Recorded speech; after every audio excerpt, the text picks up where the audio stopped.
The noon hour of Madness and Mayhem, the podcast. Showing teeth, Labyrinth kicking off the noon hour of Madness and Mayhem. Viktor is still not here, making his return from Las Vegas. Sick New World. That's the first band I think he saw. We got FJ here in studio. How's it going? FJ, which by the way, I'll always plug this, Alt 101, Saturdays from 10 to 3. That's where you can listen to Jeff talk about pretty much anything. I know pre-Valentine's Day, or was it on Valentine's Day that you talked about how great it is to be single? That was on Valentine's Day. And how did that go?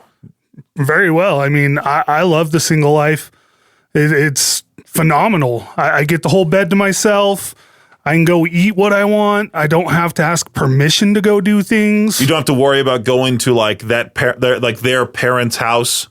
Oh, and yeah. Just sitting there. That sounds like a terrible time. It's almost like, what's it called? I mean, what was I going to say with this? I don't know. But yeah, again, Saturdays, Alt 101. Listen to Jeff, 10 a.m. to 3 p.m. What else have you talked about on there recently besides the weirdest names for animals? I talk about aliens a lot.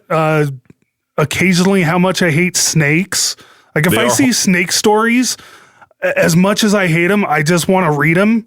I don't know why, but just kind of a weird thing. I forgot the name of the company that was in here that brought the snakes, but the video of Viktor with the snake on his shoulders is pretty funny. Might have a heart attack. Were you here for that? No, I wasn't. Oh.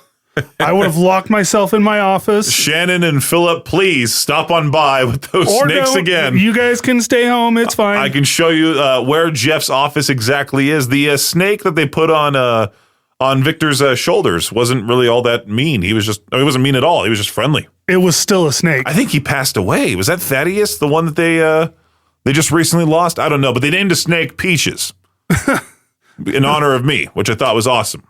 Because I just talked about, so I pre-recorded most of the afternoon show today because, well, for the past 2 nights, I have slept horribly. And I'm like, you know what? Maybe I should go home during my lunch break and take a nap. Oh, a nap sounds great. And just fall asleep for an hour. But I was talking about weirdest pet names, and I was telling people not to name their dog or cat Peaches because I always get tagged in those posts of like, hey, Peaches, you should adopt that dog. That's not the worst one. Steve. People name their pets Steve a lot, and I don't get it. My sister Bailey hates the fact that her name is the most used name for dogs. That is a pretty popular dog name. And then we also like my family is really bad at naming pets. I've realized this after looking at the history of the pets that we've had. Yeah, we've had Rover, classic dog's name. We still have Sheldon. You know, he's a 54-year-old tortoise. Oh, wow. Yeah, he's awesome. Hoppy the rabbit, but again, my sister was 7 when she named the rabbit that. You're not going to tell a 7-year-old, hey, you can't name something that stupid, you know? I mean, for most of those names, you could guess what kind of pet it is. Oh, yeah, exactly. Slithery, the snake. No kidding. Anyway, it's the noon hour of Madness and Mayhem. We'll return with some more crap to talk about here in just a few. How about we... we can go over those now. Do we have any more predictions for what Viktor will say when he gets back tomorrow morning? Oh, man. I think we've covered a lot of the basic ones, but there's going to be something. He's going to talk about how good the show was. He's going to talk about how great System of a Down and Korn was. Yeah. He's going to say a lot of these bands we really didn't see because we slept a lot. I feel like that's going to be the thing. He probably went back to his hotel and took a nap. And you know what? He did because he called me yesterday. And I was talking with him somewhat about it. And yeah, he totally missed most of the lineup. He missed Knocked Loose. He missed Bring Me the Horizon. What? Missed a bunch of bands because him and Becca went back up to the hotel room and just slept. Because they decided to drive to Vegas. And I don't know why they didn't just fly. I get the driving part. It's not that bad of a drive, but if you're going that far for a concert, you go for the concert. And I would have tried lining up like some kind of media pass or something to interview those artists there. Oh, yeah. Or flying in from Idaho, please let me talk to Brian Garris and go arf with him or something. Or go find a corner and nap in it for 20 minutes. Yeah, power nap in between. Oh, you can't really do that in between bands. There's so many bands on the schedule. I could figure that out easy. Jeff, are you familiar with Scientology? Enough to know that it's really weird. Yeah, so people have been doing those speed runs in their buildings, like the one in LA. They have a giant HQ in Los Angeles, and we walk by it all the time whenever I'm back at home. And I always see people kind of messing with the people outside trying to recruit. Oh yeah, and there's one guy in particular that's always just bullying them. Like I think his name on Instagram is streets.la or something like that. But all these teenagers have recently started just sprinting through the headquarters, especially that one, to the point now where the buildings have removed the door handles. Like the people who are running the lobby have removed the door handles in an attempt to defend themselves from the speed runs. And they're all just like not even standing outside anymore. They're standing inside the lobby, peeking out through the front door. Waiting for speed runners. Yeah. I mean, could you potentially just like try your best? Because there's enough room in between the doors where you could pry it open. Yeah. You could just rip it open and run through those people. Now, are the people actually doing any harm to anybody in the building, or are they just running through it? They're just running through. They're trying to make a mockery out of, this whole thing because, it is a controversial religion.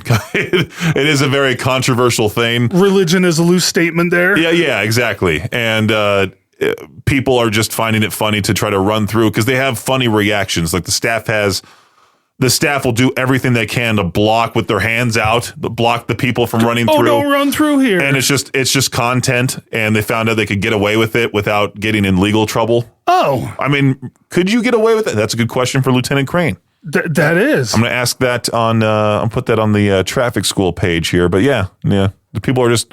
I think people are now no longer able to run through the Scientology HQ in LA, but they'll find a way. I'm not going to try and speed run it myself. It'd be more of a fast walk. They just catch you like right in the middle of the lobby. Hey, we got you already.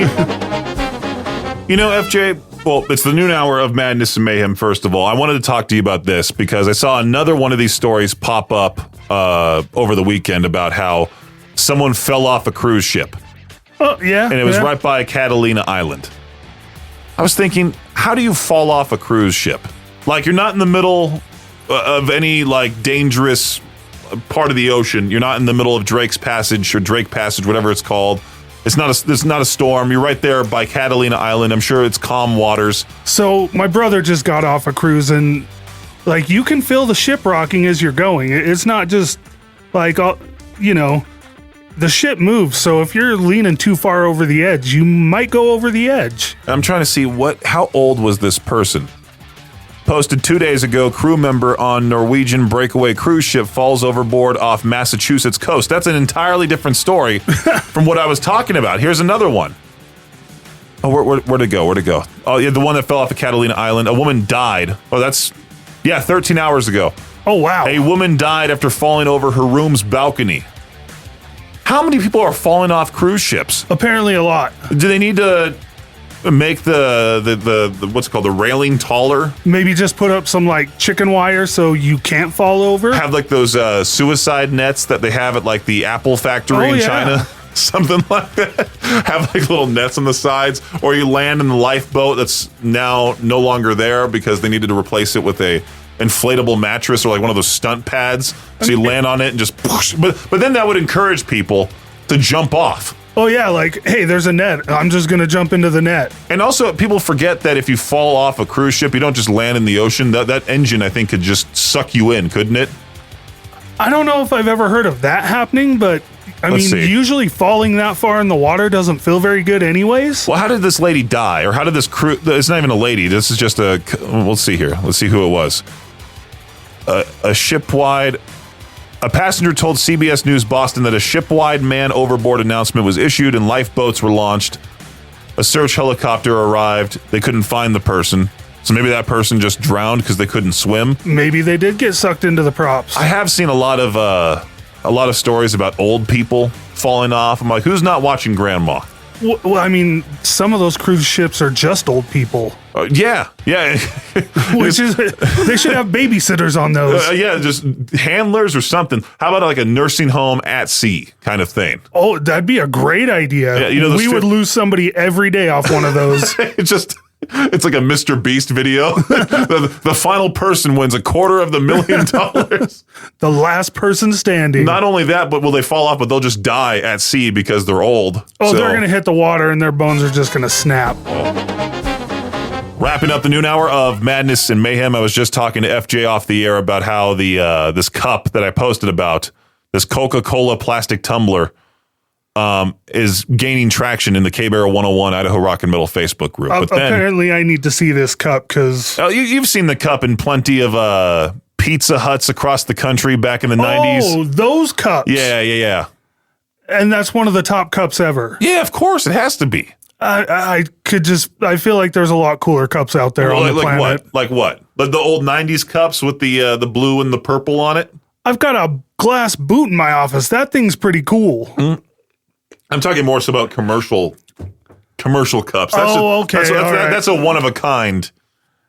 Maybe not one of a kind, but it's old. It's something. It's older than me. Yeah, it's a cool antique. Now, cool commercial cups. All right. Those are pretty cool. The Coca-Cola has to be number one, I feel like. It's at least one of the most memorable. But you get that superior ice you put in there. It's always better that way. Oh yeah. I like the cup with the ice with the soda versus over the bottle. The bottle kind of sucks to me. Like if I get a bottle of Pepsi, I don't mind the bottle. I think a bottle's better than a can. I like the can more too for some reason. Really? Yeah. I like the tall cans, not the regular ones, like the 16 ounce. You want the big can. Yeah, I want the big can because there's nothing worse than when you go to like a gathering and they give you like that sample cup, that sample can. I mean, like the tiny one, 6 ouncer, and you're like, well, where's the rest of my drink? Yeah, it's like when they give you that fun size candy bar. Here's a sample of a Milky Way. I want the whole Milky Way. I don't want the sample. And also there's the little tiny water bottles they hand out too. Oh, yeah. Swallow later, it's gone. You're like, well, I'm still thirsty. And there's nothing worse than when you either get that or you get the obscenely large, tall water bottle and it can't fit in the cup holder. So you have to hold it the entire drive. Yep. Or you Those let it flop around bad. in the back seat. We have this thing in my car that when we go down to Salt Lake City or even Boise, I have this like plastic bin that I put all the snacks and water bottles in. Yeah. Just to kind of have it be like our road trip ready snack tray, whatever, or snack bin. And sometimes they fall out because they're so tall. You get that giant one for like 75 cents. Yeah. Just falls out, rolls around the car for the next 3 hours driving down to Salt Lake. Why do they not design them so they go in the cup holder? Because these companies should know. Americans, we like everything bigger. We do, but design it in a way that it can be bigger but still fit in the cup holder. Well, I was talking about these car manufacturers overseas, like Hyundai, Honda, Toyota, Mitsubishi. Well, even the Volkswagen. American-built cars, the cup holder's no bigger. True. They're all like a standard, way too small size. Why not have these trucks that are made for hauling people that work in these giant like GMC Sierras or these Ford F-150s? Why not equip that? Have enough cup holder room to where you could have like your 64-ounce bucket of soda. A liter of cola in there. Yeah, it's your fuel. You need fueled up. The truck needs fueled up. Need to be ready for the day. Anyway, that's the noon hour of Madness and Mayhem. Finishing it off talking about a cup, for crying out loud. I'll be back at 2 for Peach's Pit Party. And FJ, appreciate you hanging out because I think tomorrow Victor will hopefully make his return. Unless he's got a stomach bug. And we'll find out. We will. The noon hour of Madness and Mayhem is a production of Riverbend Media Group. For more information or to contact the show, visit riverbendmediagroup.com.